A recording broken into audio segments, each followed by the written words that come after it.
tali na lang. Kaya nahulog yung makaraan, no? Buti hindi sumapok. Doon, no, sa may lutuhan. Bunti pa ako na, ano. Yan. Kaya ito aking suki dito sa tindahan ni brother.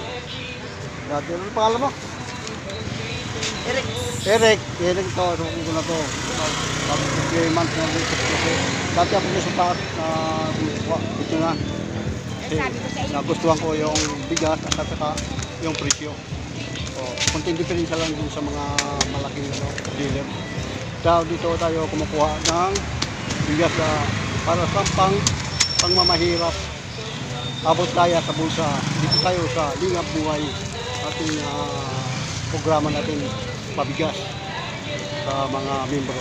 Salamat sa inyong mapanood. Bati ka naman. Bati. Shout out. Wala kayo shout Shout out. So na ang bayad 2,060. Ano. Oh, kita mo. Salamat. God bless po sa ating sana sa ating ginagawa ay pagpapalain natin ng Diyos. Ating pagtulong natin sa mga mahirap, pagbibigay ng bigas, yuda, para tayo maging pangunahan natin mga ginagawa natin sa ating buhay. Salamat sa inyo.